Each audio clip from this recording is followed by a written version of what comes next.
Hey guys, I don't have enough blind faith to believe that Aaron Ra has a clue what he's talking about.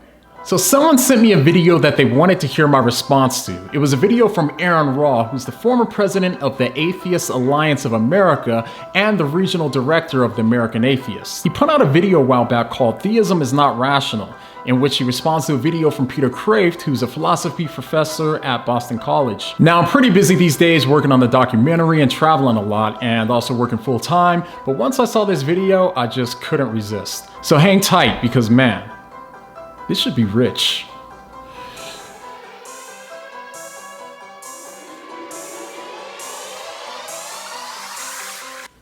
So in this video, I'll primarily be dealing with his arguments against faith and why he seemingly considers belief in God to be irrational because of it. After hearing his argument, I've come to the conclusion that believing that Aaron Ra has a clue what he's talking about when it comes to faith is what's really irrational. Bold claim? Let's see. So, are you guys ready? Then let's go! Is it rational to believe in God? Many people think that faith and reason are opposites, that belief in God and tough-minded logical reasoning are like oil and water. They are wrong.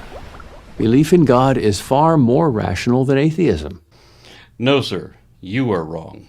Given that a god is a magical anthropomorphic immortal evidently imagined out of nothing by superstitious primitives who didn't understand anything in the natural world around them, it is already irrational to imagine that such a thing actually exists. Oh boy, here we go. But belief in God requires faith. According to a consensus of dictionaries, scriptural references, hymns, sermons of theologians past and present, all reveal that faith is an assertion of unreasonable conviction assumed without reason and defended against all reason, meaning that people of strong faith refuse to reason, reject reason, will not be reasoned with. So Aaron Ra says that dictionaries, scripture, hymns, sermons, and theologians all reveal that faith is an assertion of unreasonable conviction assumed without reason and defended against all reason. Is that so? So that's what Aaron Ra thinks Christianity means by faith. But what does Christianity actually say that faith is according to the Bible? Well, the Greek word used for faith in the New Testament is pistis, and contrary to what Ra says, pistis doesn't mean an assertion to unreasonable conviction, assumed without reason, and defended against all reason. In fact, pistis doesn't connote blind faith or believe in things without evidence at all. As a noun, pistis is used as a technical rhetorical term for forensic proof. The word can be used to convey confidence, belief, assurance, and conviction, but essentially the word means trust or loyalty. And trust isn't too hard to understand. When you say that you trust someone, you don't mean that you trust them for no good reason at all. You mean you trust them because you have good reasons to believe what they say. That's precisely what's meant here. The New Testament writers also understood faith to convey loyalty to God. In other words, we're trusting God who gave us the tangible gift of Christ to show us that we can trust Him, and we should therefore be reliable servants to God to show our gratitude. In both cases, trust and loyalty were based on someone or something that they consider to be reliable based on reasons or evidence. So now let's hear again how Aaron Ra defines faith, and then examine each of his arguments for why he defines it that way. Faith is an assertion of unreasonable conviction assumed without reason and defended against all reason, meaning that people of strong faith refuse to reason, reject reason, will not be reasoned with. According to a consensus of dictionaries, leaving aside that faith has several meanings today, such as trust, a system of religious belief, confidence, and so on, even if the dictionary did define faith only as blind faith, which it doesn't, that still wouldn't help demonstrate its point. As I explained in my video on slavery, language is always changing and evolving. The word gay used to be understood to mean happy, but more recently, we understand the word to refer to homosexuality. And today, some people use the word informally to refer to things instead of people, which is another way of calling those things stupid or unimpressive. Now, of course, there's countless examples like this, but the point is that arguing from modern dictionaries doesn't do much to make a point. If you want to understand what anyone means by a specific word, especially a word that has multiple meanings like the word faith, then you should have them define it for you and also consider the word in the context that it's being used in. Since we're talking about the Bible, we want to know what the Bible means by faith. Now, since we already covered that, now we can take a look at the context of the passages that he cites, and that way we can see how the word is being used. Ra says that faith is first what's assumed without reason, and second, defended against all reason. And defended against all reason. Well, that's not only news to me, but it would also have been news to God, Paul, Jesus, the apostles, and so on. Was Jesus telling people to assume without reason that he was the Messiah? Like the time when John's disciples asked Jesus if he was the Christ, and Jesus literally told them to go check the book of Isaiah to check to see if the blind see, the lame walk, and the lepers are clean because of his works. And there's several examples like this. Jesus was telling them to believe that he was the Christ because of the evidence, not because there was no evidence. And what about the Apostle Paul? Was Paul defending blind faith against all reason when he said that if Jesus didn't raise from the dead, then we have no hope and we're to be pitied above all men? Sounds to me like he's given them a reason to reject Christianity, namely if the resurrection didn't occur and it wasn't a fact. In the scriptures, we read over and over how Jesus and the apostles gave evidence for believing that Christ was who he said he was, and they used this evidence in evangelism.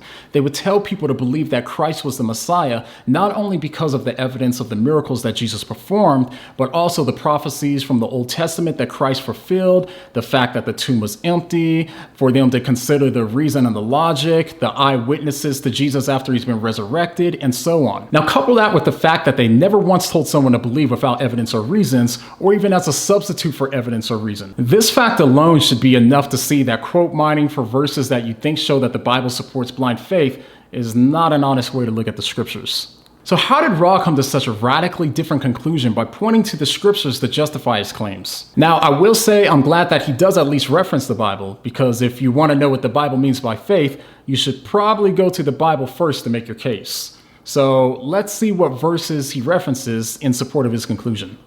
Scriptural references. Okay, so it looks like he cited 5 verses, so let's go ahead and take a look at each in turn. John 20, verse 29. Then Jesus told him, "Because you have seen me, you have believed. Blessed are those who have not seen and yet have believed." Okay, so it seems that he believes that this verse shows that blind faith is encouraged, so let's go ahead and take a closer look. Okay, because the word blessed isn't super clear in English, it's worth noting that the Greek word being used for blessed connotes being fortunate, happy, or well off. So the verse is saying, those who haven't seen me in the flesh and still believe are fortunate or happy. This verse isn't encouraging believing without reasons or evidence. If it were, then why do the next sentences say, Jesus performed many other signs in the presence of his disciples, which are not recorded in this book, but these are written so that you may believe that Jesus is the Messiah, the Son of God, and that by believing you may have life in his name. Now notice what John didn't say. He didn't say that there were miracles done, but I didn't record them or mention them because you just need to believe without reasons or evidence. Instead, John is literally offering evidence of miracles as reasons that you should believe that Jesus is the Messiah. He's providing reasons, not giving a lack of reasons for why you should believe that Christ is the Messiah. It's kind of like in a jury, how they let the eyewitnesses speak so that way the people can have evidence to inform their decision. The next verse is Romans 1:20. It reads, "For since the creation of the world, God's invisible qualities, his eternal power and divine nature have been clearly seen, being understood from what has been made so that people are without excuse." Now, I've got to admit, I've never once heard anyone use this verse as a way to show that the Bible commands us to have blind faith or to argue that faith is essential to believing in God. First of all, I'm not even sure why he chose this verse to argue his points, given that the word faith isn't even in the verse, nor is the Greek word pistis being used. Paul seems to be talking about how the vastness and the complexity of the world reveals God's creation and divine power. So that would literally be an appeal to reasons and evidence, not blind faith. Again, even if you don't think that the vastness and the complexity of the universe is good evidence, that's beside the point. The point is that they aren't encouraged to believe in God without evidence or as a supplement for evidence. The next verse is Romans 14:22. It reads, "So whatever you believe about these things, keep between yourself and God. Blessed is the one who does not condemn himself by what he approves. But whoever has doubts is condemned if they eat, because their eating is not from faith, and everything that does not come from faith is sin." So where does this verse appeal to believing in God based on a lack of evidence? That's not even remotely what this verse is about. This verse is talking about faith in the sense of loyalty and faithfulness, as we explained earlier. It's about the members of the Roman Church not violating their conscience or their personal convictions before God and our relationships with fellow Christians. It's not at all talking about having faith in God. The next on his list is 2 Corinthians 4:18. "So we fix our eyes not on what is seen, but on what is unseen, since what is seen is temporary, but what is unseen is eternal." So the word faith isn't being used in this verse either, so he seems to be referring to the concept of faith as he understands it. Now, he seems to think that this passage means having an unreasonable conviction and an unreasonable belief without evidence. Well, again, when the verse says that we fix our eyes not on what is seen, but is unseen, it's talking about looking forward to eternity, which we can't see right now because it's in the future. As for the second part, which reads, since what is seen is temporary, that's actually an empirical fact. It's confirmed by modern science and the second law of thermodynamics. The last part reads, what is seen is temporary, but what is unseen is eternal. Now, if I had more time, I would love to argue why this is logical as well. This plays into why I believe that the soul logically outlives the body and goes into other arguments that I just don't have the space to unpack here, but I'll eventually do a video on it, so for now, let's just go ahead and keep it moving. 2 Corinthians 5:7, for we live by faith, not by sight. If you read the surrounding verses in this section, verses 1 through 10, you'll see that in this entire section, Paul is talking about being with Christ one day. He isn't denying evidence that may contradict our beliefs or asserting that you should believe in God on the basis of no evidence at all. He's literally just saying that we look forward to our own resurrections just as Christ has been resurrected. Earlier, he argues that we know that we'll overcome death and be resurrected one day because Christ overcame death and was resurrected. The final verse is Hebrews 11:1, and this is by far the best verse that he brought to the table, but it's also a verse that doesn't really show what he thinks it does. Let's read it along with verse 2. Now, faith is confidence in what we hope for and assurance about what we do not see. This is what the ancients were commended for. So who are the ancients being referred to? They're the great people of faith that the author starts naming in verse 4. Notice that out of all of the great people of faith mentioned in Hebrews 11, none of them believed based on a lack of evidence. They believed based on and because of the evidence that was given to them. A lot of them thought back and reflected on God's faithfulness in the past and reasoned that since he was faithful in the past, they can trust him in the future. None of them believed based on a lack of evidence. Okay, so that was his list. On a scale from 1 to 10, how impressed are you? Well, maybe you'll be even more impressed with his next point. According to a consensus of dictionaries, scriptural references, hymns, sermons of theologians past and present. Next, he says that hymns confirm his point, but oddly, he only lists 2 sentences and from the same person. In support of his claim that sermons and theologians share his understanding of faith, past and present, he quotes one theologian from the past and one from the present. The one from the past is taken from a commentary by Martin Luther, who was a theologian, but the quote doesn't come from a sermon. It came from his commentary on a Bible passage in the year 1535. Now, what about the sermon from the more recent theologian? That one is from the theologian... Wait, that isn't a quote from a present theologian. He's not even a theologian at all. That's a quote from the atheist Dan Barker, who was a pastor in the 70s and the early 80s and has been an activist for atheism since 1984. Nor does it seem that this is from a sermon, since he's literally quoting Barker from Barker's own book on atheism. Then he has the nerves to label the quote as coming from Reverend Dan Barker. I mean, it's as if he thinks that his subscribers are too dumb or too lazy to check any of the sources that he puts on his screen. Think about how telling it is that he had to quote Dan Barker here. Now, if I didn't know any better, I'd say that he seems to be grasping at straws, but I mean, what do I know? I'm just a gullible Christian who doesn't know the difference between the tooth fairy and Jesus, right?